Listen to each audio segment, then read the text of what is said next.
How they get affected? I'm not sure. I'm really not sure. I like to find out as well. Right. So, but in controls, right? So we talked about hydrolysis, so we can really close that up. We're going into controls now, George. When you hear control, what do you think of?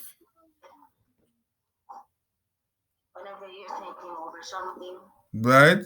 Okay. So we can put this in regards to now our topic and to say a control is a second experiment that differs from the first in a specific way. And I'm going to explain why we say experiment. Right? Controls compare results that were obtained. Right? Just obtained. All right. So let me pause right there.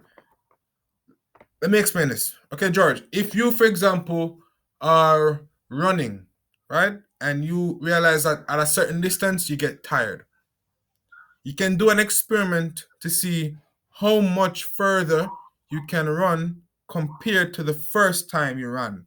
So that's a controlled experiment, right? You know what a result was.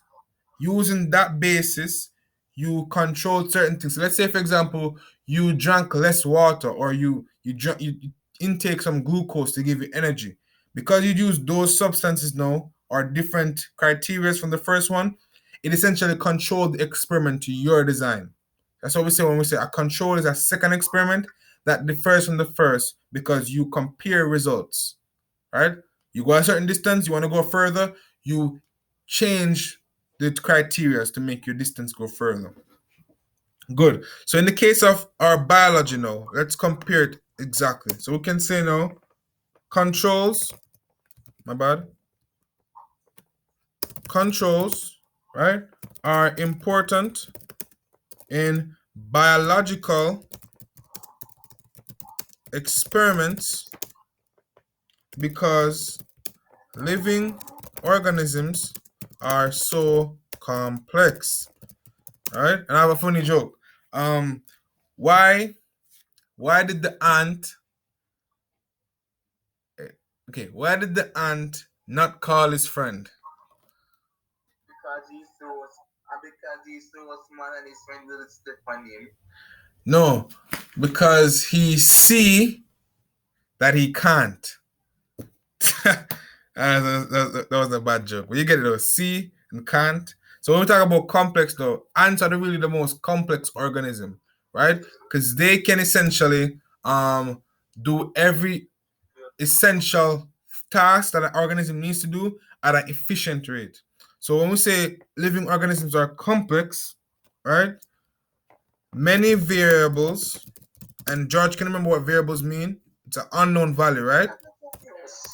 Unknown value, right? Many variables affects the organism, right? May affect the organism, right? Which in turns affect the result of our experiment in biology. So let me explain now, George, as a summary, right? You ever watch those sci-fi movies and you see guys in like white suits and like calculators and everything that looks so scientific? The reason why they are really called controlled experimenters, right, is because they know that if they was to leave things to the course of life, they wouldn't get the results they wanted. So they have to introduce now different scenarios in a lab to really get the results they want. So we call that a controlled experiment. So whenever an experiment is done in a lab and not in nature, we call that a controlled experiment because we in turn affect what could happen as a result. Right? Yes, sir. Right. So we're gonna write now a question. Why are controls more commonly used in biological experiments, right, than in chemical experiments? This is a good question. Let me see how well your critical thinking is, right? based on what I just explained a while ago, right? Hashtag activity. You're gonna essentially reason out what is a chemical experiment, right? In terms of atoms. So look at the definition of an atom, look at the definition of a chemical experiment, and explain why we can't in turn change different reactions or results in chemicals, but we can in biology. Quick little brain teaser. So giving you 2 minutes to attempt that, and then I go back to Khalil. Are you finished, Khalil? No, sir, my question 3 going to question 4, sir. All right, so what I'm going to do, since the timer is going to expire, I'm going to answer this question, George, and then I'm going to give you some homework questions, okay? Let me answer this question. So we're going to answer this question together, and then I'm going to give you some homework questions. One moment. All right, so this question now essentially poses where you have a chemical, right? Water is a chemical, correct? Yes. Right. So could we, in essence, make hydrogen and oxygen in a different state easy? Like, could we easily change, for example, how many hydrogen is on a water molecule? No, we can't. It's a small, minute task, right? So the reason why, and here's why, let me answer it. The reason why is because the variables, right? The variables that affect the chemical experiment is very small. In other words, you only really have, George, in a water molecule, in a reaction, you only have 1 hydrogen, 2 oxygen. Excuse me, sir. Yeah? As a question, I don't understand what you mean by the type of fat in obesity, sir. Right. So you're going to quickly go back in your notes or look it up online as to what are the types of fats. But to detail it, sir, what does that even mean, sir? Detail. You're going to essentially explain either a diagram or in a sentence. Right? But let me just quickly wrap up and I'll go back to you, Khalil. So, George, right? So when we say a chemical is having very little variables, you only have 2 hydrogen, my bad, and 1 oxygen and some energy at play, right? So that's not very complex. But in a biological system, George, there's so many variables. For example, the cells in its arm, right? The different components in its brain. So it's very hard to really get a true result because of that. So we say, in essence, right? Controls are needed in biological experiments, right? Because there are more variables affecting the results, right? The results in those experiments. While experiments and organisms are so complex, right? And then now your task is going to be to look at water. So this comes back way into, for example, George, photosynthesis. Look at the different components of sugar, how sugar is made.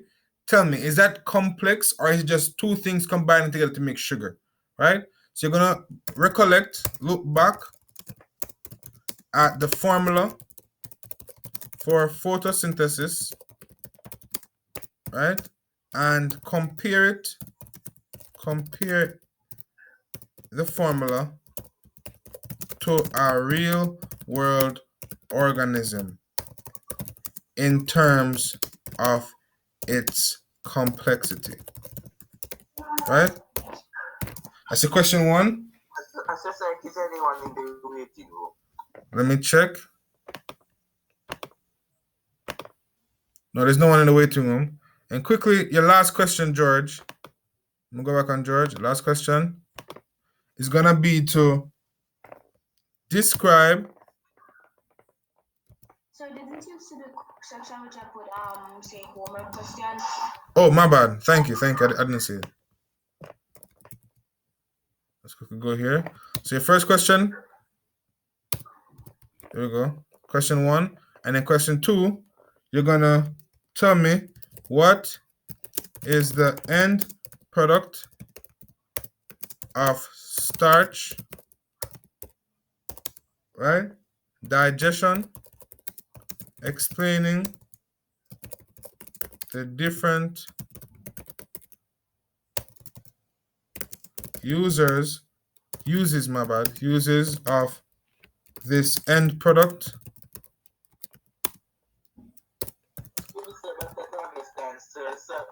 As I understand question first, I look up online and say, what are the 4 types of fats, sir? But I want the types of fats in obesity, sir. No. The types of fats contribute to obesity. So just put the 4 types of fats. Yeah. Right. So how are the end products removed from the human body? All right. So what is the end product of starch digestion? Explain the different uses of this end product and use keywords where it is used, such as the muscle cell, the liver cell, right? And then now final detail, how are the end products removed from the body? So when you see muscle cell and liver cell, you're gonna essentially tell me how the end product contribute to the muscle cell or liver cell. All right? And that's a question until next class. All right, for Khalil now, let me check if anyone is in the waiting room. I don't see anyone in the waiting room. So Khalil, your question now is gonna be to finish up that fats, the 4 types of fats, get the diagrams, and then now finally, for Khalil, let me go back. Finally. I'm doing POB for S4 because I'm in S2, so I'm just gonna leave and write off my notes. Right. All right, not a problem. Okay. Khalil, your question is gonna be along with these 4 questions. It's gonna be a research question. It says. I have a question, sir. I have a question, sir. So I go to the black card, go to start class, and no one is here from me school. I'm not sure exactly, right? But we can't change that result. We can only focus on what we're doing, right? So you're gonna answer this question as. I'm not sure. I'll just leave the session open so they can join and then discuss. All right. So here's your question. You're gonna say, what is anorexia nervosa? What is bulimia? What is obesity? This define the malnutrition and detail the types of fats. And then now finally list the contents, right, of a suitable diet for an adolescent boy, and alongside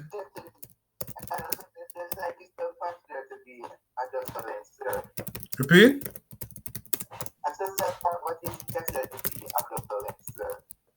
Oh, adolescent, it means essentially someone your age, like a young boy, right? Adolescent. That's your word of the day. Is such thing as a preteen, sir? Yes, there is.